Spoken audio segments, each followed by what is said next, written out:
ಒಂದನೇ ಅಧ್ಯಾಯದಲ್ಲಿ ಪರಿಪೂರ್ಣ ಒಂದನೇ ಅಧ್ಯಾಯದಲ್ಲಿ ಎಲೋಹಿಮ್ ಪದನೇ ಉಪಯೋಗಿಸಿಕೊಂಡು ನೋಡ್ತೇವೆ. ಎಲೋಹಿಮ್.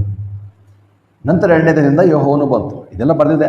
ಯಾಕೆ ಬಂತಂದರೆ ಮೋಶೆಯೇ 5 ಗ್ರಂಥಗಳನ್ನು ಬರೆದಿದ್ದರಿಂದ ಕೆಲವು ಸಾರಿ ಆತನು ನಮಗೆ ಅರ್ಥವಾಗದ ರೀತಿಯಲ್ಲಿ ಆತನು ಕೆಲವು ಸಂಗತಿಗಳ ಹೆಸರನ್ನು ಹೇಳಿದ್ದಾರೆ.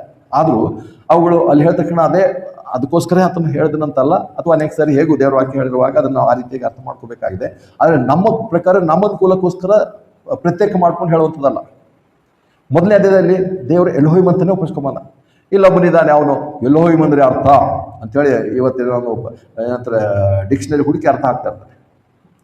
ಏನಾದರೂ ಬೈಬಲ್ ಡಿಕ್ಷನರಿ ಅರ್ಥ ಮಾಡ್ಬೇಕಂದ್ರೆ 1828ನ ವೆಬ್ಸ್ಟರ್ಸ್ ಡಿಕ್ಷನರಿ ನಾವು ಓದಿ ಅದನ್ನು ಅರ್ಥ ಮಾಡ್ಕೋಬೇಕು. ಇವತ್ತಿನ ಡಿಕ್ಷನರಿ ಗೂಗಲ್ ಸರ್ಚ್ ಮಾಡಿ ಇದರ ಅರ್ಥ ಹಿಂಗೆ ಅಂತ ಯಾವನ್ನ ಹೇಳ್ದ ಸುಳ್ಳು ಪಾಸ್ಟ್ ಹೇಳ್ದ ಅದು ತಿಳ್ಕೊಳ್ಳೋದಲ್ಲ. 16ನೇ ಲೆವೆಲಲ್ಲಿ ಕಿಂಗ್ ಜೇಮ್ಸ್ ವರ್ಷನ್ ಬೈಬಲ್ ಏನಂತಾರೆ ತರ್ಜುಮೆ ಪ್ರಕಟವಾಯಿತು. 1828ಅಲ್ಲಿ ವೆಬ್ಸ್ಟರ್ಸ್ ಡಿಕ್ಷನರಿ ಮತ್ತು ಅದಕ್ಕಿಂತ ಮುಂಚಿನ ಒಂದೆರಡು ಡಿಕ್ಷನರಿಗಳಿತ್ತು. ಆದರೆ ಅದು ಪ್ರಾಮುಖ್ಯವಾಗಿ ಬಹಳ ಏನಂತಾರೆ ಪ್ರಸಿದ್ಧವಾಗಿತ್ತು. ನೋಡಿದೆ ಡಿಕ್ಷನರಿಗಳು ಯಾವುದಿಂದ ಬರುತ್ತೆ? ಡಿಕ್ಷನರಿಯಿಂದ ಬೈಬಲ್ ಹುಟ್ಟಲಿಲ್ಲ, ಬೈಬಲಿಂದ ಡಿಕ್ಷನರಿ ಹುಟ್ಟಿರುವಂಥದ್ದು.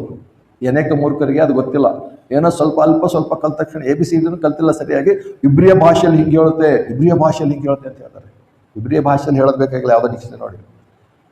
ಬೈಬಲ್ ಮೊದಲು ಪ್ರಾರಂಭವಾಯಿತು, ಪ್ರಕಟವಾಯಿತು, ಅದರ ನಂತರ ಡಿಕ್ಷನರಿ ಬಂತು. ಇವತ್ತಿನವ್ರು ಇಂಥವ್ರು ಇದ್ದಾವೆ ಪಾಠ ಮಾಡಿದ್ರೆ ಡಿಕ್ಷನರಿ ನೋಡಿ ಬೈಬಲ್ ಬರ್ತಾರೆ. ಡಿಕ್ಷನರಿ ಮುಖ್ಯ ಅಂತ ಉಲ್ಟ ಹೋಗೋರು ಇವರು. ಏನಂತಾರೆ ಹೇಳ್ತಾರಲ್ಲ, ಗಾಡಿ ಹಿಂದೆ ಎತ್ತು ಕಟ್ಟಂಥವ್ರು, ಕುದುರೆ ಕಟ್ಟಂಥವ್ರು. ಏನಂತಾರೆ ಎತ್ತು ಕುದುರೆ ಗಾಡಿ ಮುಂದೆ ಕಟ್ಟಿ ಓಡಿಸ್ಬೇಕಲ್ಲ, ಇವ್ರು ಹಂಗಲ್ಲ, ಅದು ಹಿಂದೆ ಕಟ್ಟಿಸಿ ಓಡಿಸೋಂಥವ್ರು ಇವರು. ತಪ್ಪಾದಂಥ ವಿಧಾನ. ಬೈಬಲಲ್ಲಿ ಯಾವುದೇ ಪದಗಳು ಓದಿದ್ರು ಡಿಕ್ಷನರಿ ನೋಡಬೇಕಾಗಿಲ್ಲ. ಬೈಬಲ್ನಲ್ಲಿ ಅದರ ಅರ್ಥ ಏನು ಹೇಳಿದೆ ಅದು ಅರ್ಥ ಮಾಡ್ಕೊ. ಬೈಬಲಲ್ಲಿ ಎಲ್ಲೆಲ್ಲಿ ಯಾವ ಪದ ಹೇಗೆ ಹೇಳಲ್ಪಟ್ಟಿದೆ ಅದು ಅರ್ಥ ಮಾಡ್ಕೋಬೇಕು. ಅದು ಬಿಟ್ಟು ಡಿಕ್ಷನರಿ ಹೀಗೆ ಹೇಳುತ್ತೆ ಅಂತ ಹೇಳಿ ಅದಕ್ಕೆ ಹುಡ್ಕೊಂಬಂದು ಹೇಳಿದ್ರೆ ಅದೇ ತಪ್ಪಾದಂಥ ವಿಧಾನ. ಯಾಕಂದರೆ ಇವರು ಸುಳ್ಳು ಹೇಳೋದಕ್ಕೆ, ಸತ್ಯದಿಂದ ನುಣುಚಿಕೊಳ್ಳೋದಕ್ಕೆ, ತ್ರಯೇಕ ದೇವರನ್ನು ಅಲ್ಲಗಳೆಯೋದಕ್ಕೆ ಏನೆಲ್ಲ ಪದ ಹುಡ್ಕೊಂಬಂದು ಹೇಳ್ತಾರೆ ಸುಳ್ಳಾಗಿ. ಸೈತಾನನ ಸೇವಕರು ಇವರು.